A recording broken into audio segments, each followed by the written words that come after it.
Today, I'm going to talk about everything you need to know about getting pregnant after 35 and really debunk this myth that it needs to be hard to get pregnant in your late 30s. Because the truth is that it can be hard to get pregnant in your late 30s, but it doesn't have to be hard. And I'll get into the factors that go into that and what you can do to support your body for pregnancy after 35. And in order to do this, I have a bunch of questions here that, are the most asked questions that I get in my practice or emailed to me or through social media that I'm going to answer. And the first question is 35 really a fertility cliff or more of a gradual decline? And the answer is that there is no cliff at 35, right? It's not like you wake up at 35 and all of a sudden your eggs are dried up and your vagina is like the Sahara Desert and there's no way you can get pregnant. It's not like that. It's a gradual decline, and this decline starts in your 20s, or honestly, even when you just start menstruating, because every month you lose an egg, right? Every month when we're menstruating, we lose an egg. And, just to jump into this quickly, a woman did once ask me, like, well, what if you're on birth control? Like, can that kind of maintain your fertility for longer? And unfortunately, the answer is no. If anything, birth control will harm your fertility, but it doesn't save eggs, because even when you're on birth control, a follicle is still growing into an egg, and that egg will diminish different ways depending on what birth control you're on. But all of this to say, when you start having a menstrual cycle, your eggs will start to decline and your, ovarian resources, for lack of better words, will start to decline. That being said, all it takes to get pregnant is one good egg, one good sperm, and a body to be able to support that pregnancy. And I honestly don't really know why Western medicine has chosen 35 to be this like invisible cliff where, all of a sudden women should be scrambling about worrying about their fertility, which they really should not be. I really have no idea why that is. In Chinese medicine, women do go through cycles of 7 where you change and you evolve and things change in your body every 7 years, but I don't think that's what they're talking about from a Western medicine perspective. And from my perspective, from a classical Chinese medicine perspective, there's no reason after 35 you cannot get pregnant easily. So what is actually happening in fertility after 35 is you have a reduced amount of eggs, right? But also who cares? Because as long as you have one, you don't need 10 million. You just need one to have one child, or 2 or 3 to have 2 or 3 children. So the amount of eggs you have will decline and the quality of those eggs can decline. And I'm saying can because they don't have to. They do for a lot of women because we're not taught how to preserve our fertility really well, right? We're not taught how to preserve our health and our fertility in a way that really works truly, which is what I'm going to talk about a little bit today. But that's why they say the quality declines, but the quality doesn't have to decline. There's really usually functional medicine or Western medicine doctors, or even I will sometimes recommend things like CoQ10 and DHEA, which are, shown by some research to improve egg qualities. You can always just do simple things like taking that, but really changing your diet and your lifestyle will have a huge effect on your egg quality as well. And a really common question is, what are the chances of getting pregnant naturally in your late 30s and early 40s? And the honest answer is, I am not going to answer this. You can Google that question. You can ask your doctor if you want to hear all this negative news. I am a firm believer that being told that it's hard to get pregnant does not make it easy for you to get pregnant. So I'm not going to tell you the statistics. And quite honestly, statistics don't really matter because every person is individual. So for one person, it might be a 20% chance of getting pregnant naturally. For other people, it might be a 90% chance of getting pregnant naturally. It really depends on your individual health and where you're at. That being said, I see a lot of women in my practice above 35, right, who do get pregnant. Some get pregnant easily. Some women takes more time, but the majority of women that come to see me in my practice do get pregnant. I have an almost 100% success rate when it comes to treating fertility, because when you do simple things to really support your fertility, you can get pregnant. All of this to say, there is no, in my mind, real statistic of what are your chances of getting pregnant naturally in your late 30s. Another really common question is, what tests can you take to check your fertility status? This one I roll my eyes at, to be honest. I'm not a fan of test taking. I wasn't a fan of test taking in school, and I'm not a fan of test taking for your body. But again, that's why I practice Chinese medicine, because we don't need tests. We need to know what the body is telling us, and the body tells us what it needs to know without taking any blood or ultrasounds or sonograms or whatever it might be. That being said, the main test to quote unquote test your fertility that are out there today is AMH level and follicle count, and they are both quite big bullshit markers, right? AMH was originally designed and should only be used if you want to do IVF, right? If you've decided natural fertility is not for you, and when I say you've decided, I mean no one told you that, but you've decided that you want to get pregnant by IVF, which I believe is everyone's choice, right? To decide what's right for them and their body. AMH levels can help you determine whether you are a good candidate for IVF. And if you have low AMH levels, you are likely not a good candidate for IVF, because it means when they go in to grow more follicles and get those eggs to make embryos, you're probably not going to get a lot. But when it comes to natural fertility, your AMH levels statistically in research have been shown to have no correlation or effect on a woman's ability to get pregnant naturally. So if anything, only use AMH levels if IVF is the route that you've chosen to take. And if that is the route you've chosen to take and you have low levels, then you need to do the work to increase your AMH levels before going into IVF. And that's the mistake that I see a lot of women make, is that they do this fertility testing, even some before they even start trying naturally, right? Because that's what people do these days. And they say that they see they have low AMH levels. They're like, oh shit, we need to go straight to like assisted methods. So they either use hormones or IVF, which really like throw your body off in a different direction.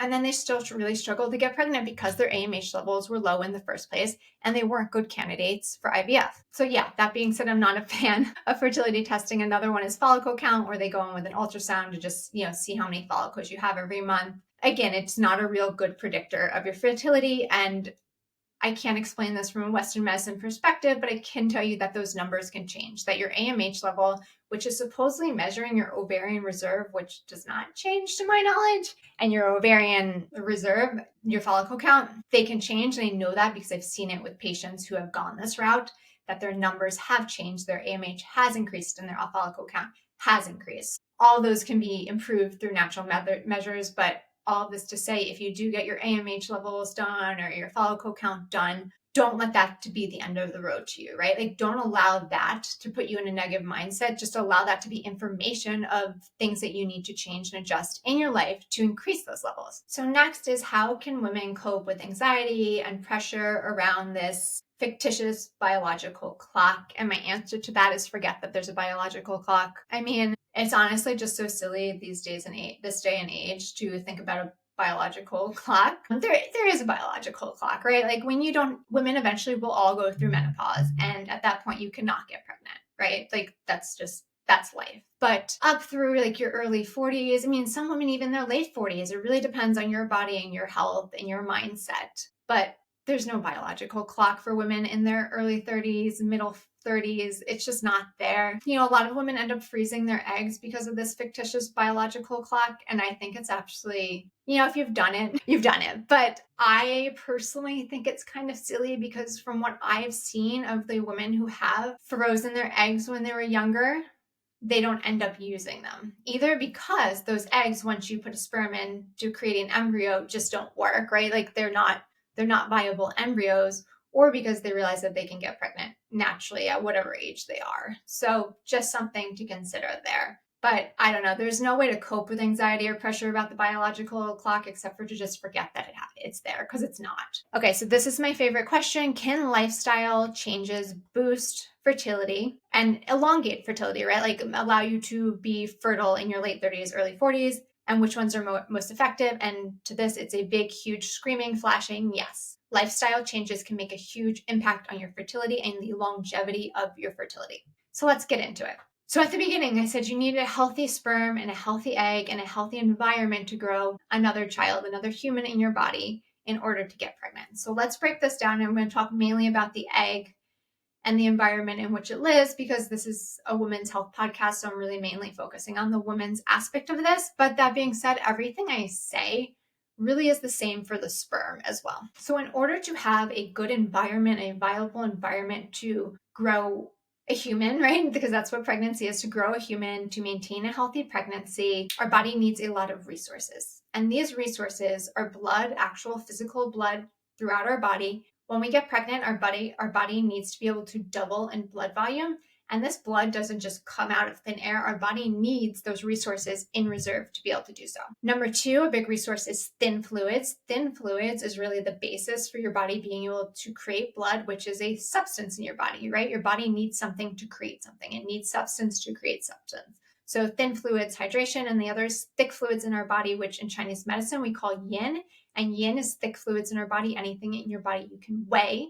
So it's collagen and things like that, connective tissue, but it's also yin hormones. So yin hormones are thick substances in your body. So your body needs blood, it needs thin fluids, and it needs thick fluids in our body mainly. So in order to create a good environment and to really extend the longevity of your fertile age, you need an abundance of these resources. Now, you can build an abundance of these resources through diet, through lifestyle, through mindset, and I'm going to jump into that in a second. But what's most important, I see most of the time, is not what you're not eating or what you're not doing, it's what you are doing. Because a lot of women, what I see is they are depleting their resources. So yes, you need to eat a good diet, and a good diet would be things rich in saturated fat, such as red meat, eggs, butter, dark meat, marble meat, things like duck and liver and fatty fish. And from a vegetarian side, lots of beans and lentils and cooked leafy greens and beets and berries. These are all really wonderful blood building and yin building foods. And we need grains in our body to support all of that, right? We need that carbohydrate energy to support the energy of our spleen, which supports digestion. And we need to eat warm foods because in order to support our body to be able to assimilate and digest the food that we're eating, warm foods are easier on our body and our digestive system to do that. So those are the foods, that you really need to be diving into, which is at the end of the day, it's really like a good diet of whole foods, right? It's just having a variety of whole foods. But the problem that I see more than often than women not eating the food to nourish their body is doing things that deplete their bodies. So things like high intensity exercise, a lot of hot, sweaty workouts where we're depleting our body of thin fluids, things like cold plunges, which really stagnate our energy and create an environment of cold in our body and are extremely depleting. Overworking, right? Working too hard, not getting enough rest, constantly doing things, constantly people pleasing, saying yes to everyone, supporting everyone but yourself, right? Like really putting yourself last. That's what I see most is women draining their energy on other people. And another big drainer in our bodies is our mindset, our emotions, and any past trauma. And when I talk about trauma, it's not just the big things like physical abuse and sexual abuse and abandonment. Trauma can be anything that in the moment, our emotions were too big for us, right? We felt too scared by our emotions, or we weren't getting the support we were needed from our caretaker, which as a child can really be a wide range of things. But when we have unresolved trauma, it stays in our body. It's imprinted in our blueprint, in our constitutional energy, our constitutional chi. And for our body to be able to store it there, it takes a lot of resources. So it's really depleting on our body to hold those suppressed emotions, those suppressed thoughts, and that suppressed trauma. So relieving that trauma is probably one of the best things you can do to elongate your fertility. And classical Chinese medicine by far is the best way to do that. The channels in our body hold imprints, blueprints of everything that's happened in our lives, everything that's meant to happen, our purpose. And with working with those energy channels, we can shift the body and the mind simultaneously. So lifestyle changes to boost fertility is really going to be slowing down, resting more, being conscious of your thought patterns, right? Are you constantly in a state of resistance, right? I shouldn't be doing this. I should be doing this. I could be doing this. I can't be doing this. It's like this constant loop of I need, not being happy where you are in the present moment. Health is really created in the present moment. And most of us live outside of the present moment with our thoughts unconsciously. A lot of us don't even realize we're doing that. But doing that creates a lot of tension and restriction in your body, which is really depleting on the resources that our body needs for reproductive health. So being aware of your mindset, slowing down, eating a really nourishing diet with lots of saturated fats, lots of red meat, lots of cooked leafy greens, beets, everything that I mentioned already, really focusing on whole foods, whole grains, all of that, ditching things like processed foods, crackers and popcorn, that stuff that's really drying to our body. We want to focus on more wet foods like soups and stews that help build hydration that will support the creation of blood and sex hormones. And let's see what else. Cutting out coffee. Coffee is really depleting on our body, especially our kidney energy, which is responsible for reproductive health. Spicy food can be a trigger for a lot of women. So spicy food, onion and garlic form heat in the body, and heat is very drying. Heat causes inflammation from a Western medicine perspective, but in my terms, heat creates inflammation and it also creates dryness. So again, it's wanting to hydrate your body and not dehydrate your body. And I know it sounds so silly, especially coming from like a Western medicine mind, which I do. I was raised like that. But hydration and dehydration can be the cause of a lot of illnesses because in Western society, we have a very dehydrating diet, right? Like especially now with what's it called, the air fryer being so huge. And I know people who all their food basically goes into the air fryer and it seems quote unquote healthy. And yeah, in some ways it is. It's healthier than deep frying, but you're taking out all the moisture from your food and your body needs that food, needs that moisture to be able to digest the food to start with, but also to build hydration in your body. Medications can also affect your fertility vastly. Anything that your body sees as foreign to you, right? So something that's not food, that doesn't grow on the ground or doesn't eat from the ground is foreign to our body. And medication, in some sense, even if it's helping you, quote unquote, helping you, I'm going to put quotes in that, so a toxin to your body. Your body sees it as a toxin. So your body needs to process that toxin in a way it does any poisonous substance that you come into contact with or anything that's foreign to your body. And to do that, it constricts your liver, it depletes your blood flow, it depletes your body's ability to create blood in the body. So something else to consider. Also, most medications are anti-inflammatory, meaning they are a cooling. So if a substance is cooling on your body, right, like cold food and drinks, also cooling and should be avoided as well. Cold constricts. First, it constricts our digestive system. And we really need our digestive system to be warm and not constricted, right? So the constriction of your digestive system means that your body's not able to digest and absorb the nutrients from the food that you eat. And if your body's not able to digest and absorb the nutrients from the food that you eat, then your body doesn't have the resources to create blood and yin and sex hormones and thin fluids that it needs to maintain a healthy pregnancy. And then on top of that, having cold in the body just constricts, right? If you think about it, if you go outside in winter without a jacket, your body goes like this, right? It hurtles in. We don't want our energy to be constricted. We never want the body of our energy to be constricted. We want our energy to be warm and free. Okay, next, what role does stress play in fertility and conception? You know what? I have a whole podcast episode for this, so I would recommend listening to podcast episode 18 if you want to learn more about how stress and anxiety and all those emotions affect your fertility. But I'm just going to say quickly, they do, and they affect it a lot. Stress is depleting on our body. Stress leaves your body in a state of fight, flight, or freeze, right? And when we're in a state of fight, flight, or freeze, in what we call a yang state from Chinese medicine. In Chinese medicine, we always want our bodies to be a balance of yin and yang. And yin is rest, yin is sex hormones, and stress is anxiety and adrenaline and worry and fear and all of that. So when we are using a lot of yang energy, stress, anxiety, fear, worry, we are actually depleting the balance of yin in our body. So it's really important to get stress, anxiety, all of those emotions under control when trying to get pregnant. And when I say under control, I mean really expressing how you feel, but again, listen to the episode. Another great question I get a lot is how can partners support someone trying to conceive after 35? And the answer is to do everything with them, right? A lot of times all the energy is put on the women, right? Like having to do things to change their body, change their life, change their mind. And the best way a man can support his partner or a female support her partner is to do the things with them. Eat the foods, do the exercises, or don't do the exercises, go to bed early, right? Like do all the things with them. Oh, I love this question. How do you recommend balancing hope and realism when trying to conceive later in life? I don't know if I believe in, I'm definitely more on the hope side, but my hope is realism. So I would say they're pretty much the same thing. The realistic truth is that you can get pregnant after 35 and that you can get pregnant easily if your body is in balance. And the realistic truth is that that might mean that you have to make hard changes and look at things and areas of your life that you don't want to look at, that you've tried actually really hard not to look at.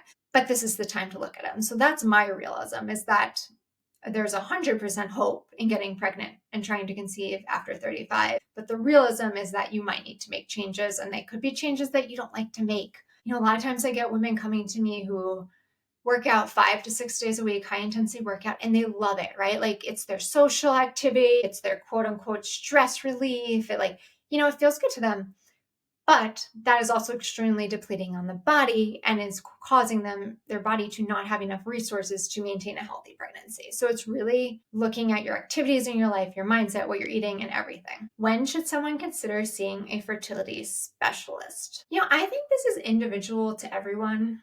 And I think it also depends what you call a fertility specialist. I'm not, like I mentioned earlier, in the boat of women should be taking a bunch of lab tests to see what's going on with their fertility, because I find most of the time that to just be upsetting, right? Either you find that all your lab tests are perfect and you're having trouble getting pregnant, and that's anxiety producing, right? Like, if everything's right, why is everything wrong? Or it's the opposite, where like there's a lot of things off in your lab test, but like still, what are you going to do about it, right? You could, let's say your progesterone is low, you can take progesterone, or if your estrogen is low, you can take estrogen, but that's still really forcing the body in one direction, but it's not treating the root cause of why are those imbalances there in the first place, right? I am a big believer we never want to push our body to do anything that it doesn't have the energy and resources to do on its own. I have women come to see me, I'm a fertility specialist, but different than Western medicine doctor, even before they start trying to conceive. I really believe you should start getting holistic health at least 3 months before you start trying to conceive, so that you take that stress out of it, right? You just get your body prepared so that when you do try to get pregnant, it's not as stressful and that your body is ready for it.